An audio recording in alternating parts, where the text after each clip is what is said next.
आप देख रहे हैं S4U चैनल।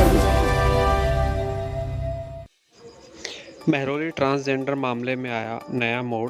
ट्रांसजेंडर ने ही मामले को सनसनीखेज बनाने के लिए रची झूठी कहानी। नीमका थाना जिले के श्री माधोपुर थाना इलाके में महरौली गांव में ट्रांसजेंडर के साथ मारपीट, दुष्कर्म करने व उसके गुप्तांग में डंडा फंसाने के मामले में नया मोड़ आ गया है। पुलिस जांच में पता चला है कि ट्रांसजेंडर ने आरोपी सचिन की शादी से मना करने पर नाराज होकर खुद ही एक झूठी कहानी रची और मामले को पूरा सनसनीखेज बना दिया। आरोपी ट्रांसजेंडर ने स्वयं ही ये कहानी रची थी और स्वयं ने ही लकड़ी का डंडा अपने गुप्तांग में फंसाया था। 29 अप्रैल को सुबह 7:50 पे हमारे श्री माधोपुर पुलिस को सूचना मिली कि महरौली से अरनिया जाने वाली रोड, जिसपे लगभग 2-2.5 किलोमीटर पे स्कूल है, कृष्ण नगर है, उसके साइड में जोहड़ है, गड्ढे हैं, वहाँ पे कोई महिला नग्न अवस्था में पड़ी हुई है। तो उसके क्रम में तुरंत रेस्पॉन्ड करते हुए, गंभीरता को देखते हुए श्री माधोपुर पुलिस हमारे डीओ वहाँ पहुँचे और उसको लेकर श्री माधोपुर CSC में पहुँच गए और वहाँ पे उसको दिखाया। डॉक्टर ने अंडर ट्रीटमेंट देखा उसको, तो उसके NS में लकड़ी का डंडा फंसा हुआ था, 3-4 इंच उसको निकाला और उसको इलाज के लिए सीकर SK हॉस्पिटल रेफर कर दिया। थोड़ी देर बाद इलाज के दौरान ही उसको होश आ गया। वो डंडे के कारण बेहोश अवस्था में थी। तब उसने अपने पर्चा बयान में बताया कि मैं ट्रांसजेंडर हूँ और दमोह MP वहाँ की रहने वाली है। जब ये 12-13 साल की थी तो घर वालों ने किन्नर होने के कारण किन्नर समाज के लोगों के साथ इसको भेज दिया और पिछले 7-8 सालों से जयपुर में रह रही थी, ट्रांसपोर्ट नगर में रह रही थी। और तो इसने बताया कि मैं 1 साल पहले सिंधी कैंप पर ये सचिन बलाई नाम का लड़का है, इसके संपर्क में है जो महरौली का रहने वाला है। तो इससे इसको प्रेम हो गया। प्रेम होने के कारण इसने सचिन को लगभग 7-8 लाख रुपए दे दिए और सचिन ने इससे शादी का वादा भी किया। तो वादा तो कर लिया, लेकिन पिछले 3-4 महीनों से ये इससे कट ऑफ रहने लग गया, जिसके कारण ये दिनांक 28 को शाम को 4 बजे और इनके घर पे पहुंच गई। उसके बाद में जब ये वहां पहुंची तो इसने नॉक किया। नॉक करने पर सचिन बाहर आया और इसके घर से इसने कहा कि मेरे से शादी करो। तो जितने में कोई लेडी बाहर आई और उन्होंने इसको धक्का देकर कहा कि जाओ, यहाँ पे कोई नहीं। तो ये वापस रिंगस चलेगी। ये 6 बजे फिर वापस आई। जब ये वापस आई तो इसके साथ फिर वही धक्का मुक्की करके और इसको वापस भेज दिया और थोड़ी बहुत मारपीट भी इसने सचिन ने की इसके साथ और ये फिर चली गई। और इसने बताया कि फिर रात को 11 बजे मैं वापस जयपुर जाके वापस 11 बजे फिर इनके घर पे आ गई। घर पे आई तो मैंने इनको नॉक किया।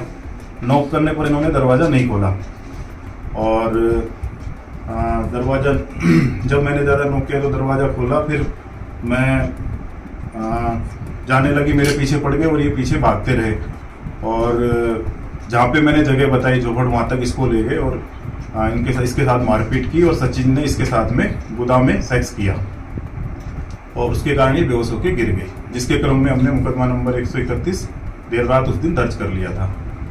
फिर हमने प्रकरण की गंभीरता को देखते हुए SP साहब श्रीमान प्रवीण नायक जी और एडिशनल साहब श्रीमान गिरधारी लाल जी के नेतृत्व में मैं और हमारे थानाधिकारी जय सिंह जी और श्री माधोपुर थाने की टीम, थानाधिकारी अजीत गढ़, मुकेश सेपट और उनकी टीम गहन अनुसंधान गंभीरता को देखते हुए शुरू किया।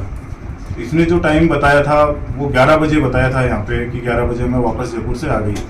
तो उसके क्रम में फिर हमने सारे 150 के आसपास CCTV फुटेज देखे, यहाँ महरौली में देखे, रिंगस में देखे, तो कुछ भी इसमें नहीं मिला। फिर उसके बाद में इसने पूछा गया तो पता लगा कि ये जयपुर में ट्रांसपोर्ट नगर में आलोक दुबे नाम के व्यक्ति के साथ 4 साल से रह रही थी।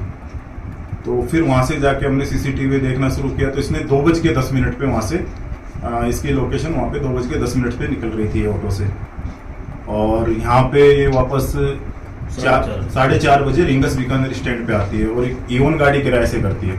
ईओन गाड़ी को लेकर वापस ये यहाँ पे महरौली पहुँचती है और महरौली पहुँच के वापस उसके घर पे नॉक करती है।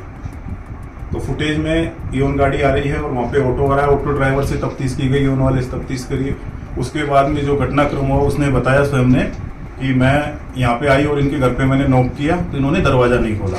इसी दौरान वहाँ पे मॉर्निंग का सा टाइम हो गया था, 4:30-5 बजे, तो कुत्ते भौंकने लग गए। तो कुत्ते को भौंकने को कुत्तों की वजह से ये वापस भागी। ये भागते भागते वहाँ पे जोहड़ वाली जगह पे पहुँच गई। तो कुत्तों के डर से ये वहाँ पे कोई तार होंगे जिसपे उलझ के गिर गई।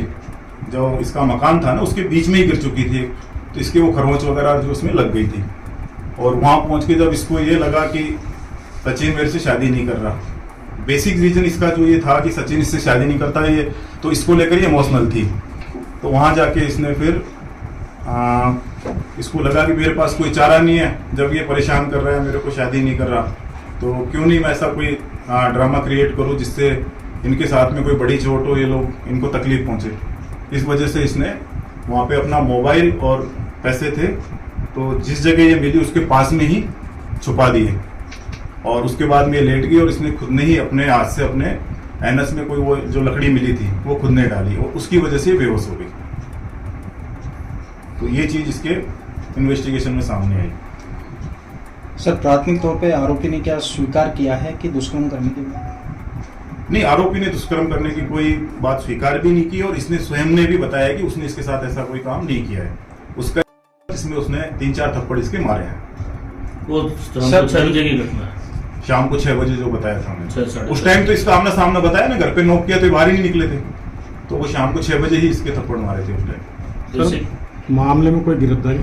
बेसिकली क्या है कि इसके अंदर पहले इसने जब ये शादी नहीं कर रहा था, इसके पैसे भी नहीं लौटा रहा था, तो इस बात को लेकर के इसने सिंध कैंप थाने में शिकायत दी थी। उसमें फिर इसने इसको वापस आश्वासन दे दिया कि मैं तेरे से शादी कर लूंगा, और उसमें राजीनामा हो गया। उसमें ये 151 में गिरफ्तार होकर 2 दिन जेल से भी रह के आया था। ये बात इनके किन्नर समाज में चली गई, किन्नर समाज के लोग भी वहाँ गए, तो इसका जो गुरु था उसने इसको अपने उससे निकाल दिया, किन्नर समाज से इसको एक तरह से बहिष्कृत कर दिया। और इसके घर वालों को जब इस बात का पता चला तो घर वालों ने भी इसको अपनाने से इनकार कर दिया। तो इससे ये व्यथित थी कि मैं सचिन की वजह से न मेरे घर वाले भी छूट गए और मेरा किन्नर समाज भी छूट गया, ये अब मेरे से शादी नहीं कर रहा। तो इस तरह का एक इसके ऊपर प्रेशर बनेगा तो ये मेरे से शादी कर लेगा। सिर्फ घटना की जो सत्यता है वो इतनी पाई गई है कि शाम को 6 बजे ये जब आई, जब उसने इसके साथ 2-3 जो थप्पड़ मारे थे और पैसे शादी का झांसा दे करके पैसे लेना पाया गया, ये इतनी घटना सत्यता है।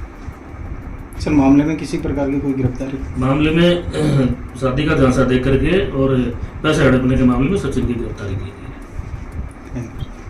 शेखावाटी के रिंगस कस्बे में निजी क्षेत्र का विश्व स्तरीय चिकित्सा उपलब्ध कराने वाला 100 बेड का एकमात्र NABH प्री मान्यता प्राप्त hospital, धायल hospital and research centre, rings Sikar.